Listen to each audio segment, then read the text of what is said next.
अस्सलाम वालेकुम व्यूअर्स। आज का हमारा टॉपिक है टॉप 5 होम्योपैथिक मेडिसिन्स जो कि कॉन्स्टिपेशन पे बहुत अच्छा काम करती हैं। इससे पहले हमने कॉन्स्टिपेशन, पाइल्स, फिशर, इन टॉपिक्स को बहुत अच्छी तरह डिस्कस किया। उन पर डिटेल्ड जो है वीडियोस मौजूद हैं हमारी।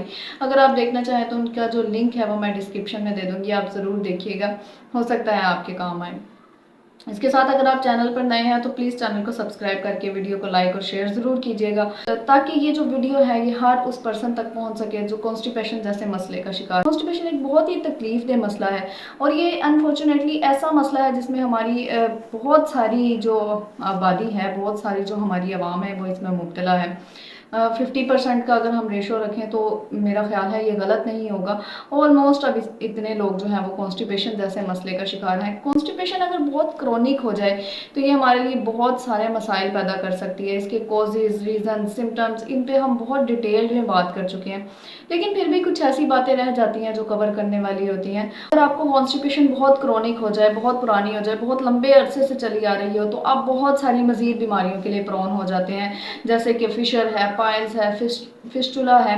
और रेक्टल की और बहुत सारी बीमारियां इसमें शामिल हो जाती हैं, जैसे रेक्टल कैंसर तक के लिए जो है पर्सन जिसको कॉन्स्टिपेशन बहुत क्रॉनिक हो वो इसके लिए प्रोन हो जाता है, इसके लिए रेडी हो जाता है अगर इस कॉन्स्टिपेशन का ट्रीटमेंट ना किया जाए, अगर इसका बर वक्त इलाज और इसकी बर वक्त जो है वो सही तरीके से तशखीस ना की जाए। मैं यहाँ कॉन्स्टिपेशन का कंसेप्ट भी क्लियर करना चाहूँगी। कुछ ऐसे लोग भी होते हैं, खुद को कॉन्स्टिपेट कहते हैं, जिनको हफ्ते में सिर्फ 1 या 2 बार जो है वो स्टूल थोड़ा सा हार्ड पास हो रहा होता है। वो कॉन्स्टिपेशन का शिकार नहीं है, वो अपनी डाइट इम्प्रूव करें तो वो नॉर्मल रूटीन में आ सकते हैं। कॉन्स्टिपेशन का शिकार ऐसे लोग हैं जिनको डेली बेसिस पे स्टूल जो है वो बहुत हार्ड पास होता है, जिनको बहुत हार्ड या बहुत लार्ज स्टूल पास होता है और उनको पास करने के बाद उनको इचिंग या थोड़ी बहुत जो बर्निंग है वो भी डेवलप उनमें हो जाती हो। इस तरह के पेशेंट जो है वो खुद को कॉन्स्टिपेट कह सकते हैं, खुद को कॉन्स्टिपेशन का शिकार कह सकते हैं। इस तरह के पर्सनस को मेडिसिन की भी ज़रूरत है, अपनी डाइट में इम्प्रूवमेंट करने की भी ज़रूरत है। इस तरह के पेशेंट्स के लिए हम आज होम्योपैथिक मेडिसिन को डिस्कस करेंगे। ये ऐसी मेडिसिन हैं जो आपके ज़रूर काम आएंगी और इनमें आपको अपनी सिम्टम्स जो है वो नज़र आएंगी। अगर आपको अपनी सिम्टम्स नज़र आए, इनमें हम सिम्टम्स बेसिस बात करेंगे, अगर आपको अपनी सिम्टम्स नज़र आए तो आप ये मेडिसिन ज़रूर यूज़ करें, आपके ज़रूर काम आएंगी। मेडिसिन पर डिस्कस करने से पहले हम कुछ मेजर कॉजेज़ की बात कर लेते हैं कि कॉन्स्टिपेशन के मेजर कॉजेज़ क्या हैं। इनमें सेडेंटरी लाइफस्टाइल है। लाइफस्टाइल है, इसमें मोबिलिटी बहुत कम होना, मतलब हम चलना फिरना बहुत ज़्यादा पसंद नहीं करते, या बहुत ज़्यादा वॉक, एक्सरसाइज या इन चीज़ों को हमने अपनी रूटीन का हिस्सा नहीं बनाया हुआ। हम बहुत ज़्यादा लेज़ी रहते हैं, अपने आप को जो है एक्टिव नहीं रखते, फिजिकल एक्टिविटीज़ ना होने के बराबर हैं। इसके अलावा जो हमारी डाइट है वो बहुत ज़्यादा जंक फूड से भरी हुई है, या उसमें मैदा या उसमें चावल बहुत ज़्यादा एडेड है, तो इसकी वजह से आप कॉन्स्टिपेशन का शिकार हो सकते हैं। इसके अलावा आप फाइबरस डाइट नहीं लेते, आपकी डाइट में ग्रेन्स, नट्स या फिर जो फ्रूट्स हैं वो ऐड नहीं है, तो उसकी वजह से भी आप कॉन्स्टिपेशन का शिकार होंगे। इसके अलावा अगर आपकी बाउल मूवमेंट्स कम है, आपकी बाउल एक्टिविटीज़ कम है, आपकी जो बड़ी आंत है वो अपना काम प्रॉपर तरीके से नहीं करती, तो उसकी वजह से भी आप कॉन्स्टिपेशन का शिकार होंगे। इवन उसकी वजह से आप आगे चलकर अपने मसल्स के जो लटकने जैसा मसला है, जिसमें आपकी जो रेक्टल के मसल्स हैं वो लटक जाते हैं और वो अपना काम जो है वो सही तरह से नहीं करते, ये मसला तक आपको पैदा हो जाता है। इसके अलावा रेक्टल कैंसर के लिए आप बहुत ज़्यादा प्रोन हो जाते हैं अगर आपको IBS-C जैसा कोई मसला पैदा हो। इसके अलावा जो नॉर्मल चीज़ें देखने को मिलती हैं वो ब्लॉकेज है। अगर आपको कॉन्स्टिपेशन बहुत ज़्यादा लंबे अरसे से चली आ रही हो तो आपको ब्लॉकेज भी हो सकती है, इंटेस्टाइन में आपको ब्लॉकेज भी हो सकती है। इसके अलावा गैस, पेट दर्द और आपका जो भारीपन है, आपका हैवीनेस फील होना, ये भी आपके लिए आम से मसाइल हों। यहाँ के पेशेंट्स को भूख लगना भी जो है वो काफ़ी कम हो जाती है, या मोस्टली जो है वो बिल्कुल बंद हो जाती है। अब हम बात करते हैं कि किन होम्योपैथिक मेडिसिन को हम किस तरह से यूज़ कर सकते हैं। सिम्टम बेसिस हम मेडिसिन देखेंगे, आप अपने सिम्टम्स के बिहाफ पे इन मेडिसिन को यूज़ कर सकते हैं। सबसे पहले हम जिस मेडिसिन की बात करेंगे, बहुत सारे लोग मेडिसिन का नाम सुना होगा, नक्सवामीका की बात कर रही हूँ मैं। नक्सवामीका 200 पोटेंसी में लेंगे आप। ये इस तरह के पेशेंट्स के लिए बहुत अच्छा काम करती है जिनको सेडेंटरी लाइफस्टाइल बहुत पसंद हो, बहुत ज़्यादा बैठे रहते हो, फिजिकल एक्टिविटीज़ ना हो, मिर्च मसाले बहुत ज़्यादा पसंद करते हो, चाय कॉफ़ी पीना बहुत ज़्यादा पसंद करते हो। बहुत अच्छा काम करती है नक्सवामीका इस तरह के पेशेंट्स पे, और स्पेशली इनको गोश्त बहुत ज़्यादा पसंद होता है। 200 पोटेंसी में आप रोज़ाना रात सोने से पहले इसकी 2 ड्रॉप्स लें। 1 महीने तक इसका इस्तेमाल जारी रखें। इसके अलावा अगर आप क्रोनिक कॉन्स्टिपेशन का शिकार हैं तो 1 महीने से ज़्यादा अरसा आप इसको इस्तेमाल करेंगे, आहिस्ता आहिस्ता आपकी जो कॉन्स्टिपेशन की हैबिट है, आपकी बॉडी की जो हैबिट है वो ख़त्म हो जाएगी। इसके अलावा हाइड्रास्टिस की बात करेंगे, हम हाइड्रास्टिस को मदर टिंचर फॉर्म में लेंगे।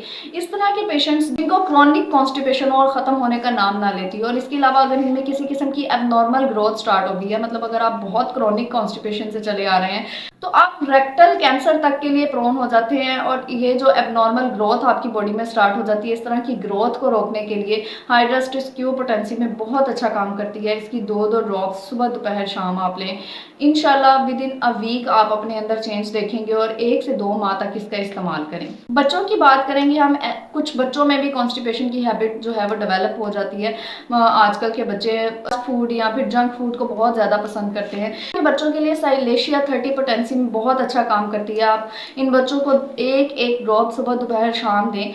इसका जो सिम्टम है वो बच्चों में बहुत ज़्यादा जोर लगाएंगे, बहुत ज़्यादा एक्सर्शन के साथ मोशन पास करेंगे। अगर बहुत ज़्यादा जोर नहीं लगाएंगे उनको तो स्टूल पास नहीं होगा, या फिर बच्चे जो है वो स्टूल पास करना अवॉइड करें। उनको जो है स्टूल पास करने के बाद हल्का फुल्का पेन या इचिंग जो है वो स्टार्ट हो जाए।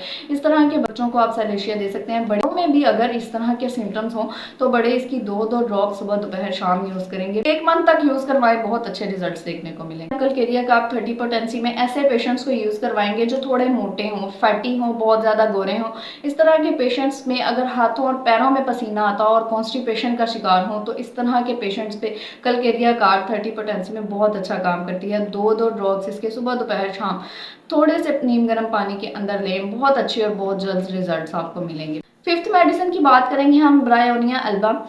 इस तरह के पेशेंट्स जिनको स्टूल बहुत हार्ड हो, बहुत ही ज़्यादा हार्ड हो और बहुत खुश्क हो, इतना ज़्यादा हार्ड हो कि स्टूल पास करते करते उनको पेन स्टार्ट हो जाए, और बहुत ज़्यादा लार्ज मोशन हो और बहुत ज़्यादा जोर लगाने के बाद ही वो पास हो, बहुत ज़्यादा एक्सर्शन देने के बाद ही स्टूल जो है वो पास हो, इस तरह के पेशेंट्स के लिए ब्रायोनिया अल्बा बहुत अच्छा काम करेगी। अगर आप इस तरह की कॉन्स्टिपेशन की क्रॉनिक पेशेंट हैं और आपको बहुत ज़्यादा लंबे अरसे से इस तरह की कॉन्स्टिपेशन है, तो आप इस मेडिसिन को 2 से 3 माह इस्तेमाल करें, इंशाल्लाह आपकी कॉन्स्टिपेशन बिल्कुल खत्म हो जाएगी। और अगर आप एक्यूट पेशेंट है, मतलब आपको 2-3 हफ्ते से इस तरह की कॉन्स्टिपेशन स्टार्ट हुई है, तो आप इसको 2-3 दिन इस्तेमाल करें, आपकी कॉन्स्टिपेशन खत्म हो जाएगी और आप जो है वो नॉर्मल रूटीन की तरफ आ जाएंगे। कॉन्स्टिपेशन की जब हम बात करते हैं तो मैं हमेशा आपको कहती हूँ कि अपनी जो फिजिकल एक्टिविटीज़ हैं उनको इम्प्रूव करें, चलें फिरें। घर के अगर आप काम करती हैं, अगर आप ख़वातीन हैं, अगर आप घर के काम करती हैं, तो ज़्यादा एक्टिव होकर करें, फास्ट स्पीड में करें, अपनी स्पीड को बढ़ाएं और आप अपने जो भी रोज़मर्रा के काम करती हैं उसको एक्टिव रहकर करें। इसके साथ एक्सरसाइज जो है वो अपने आप को ज़रूर उसकी आदत डालें, वॉक ज़रूर करें। चाहे आप घर से बाहर ना भी जाती हों, लेकिन आप घर में रहकर भी खुद को फिट या खुद को मेंटेन रख सकती हैं।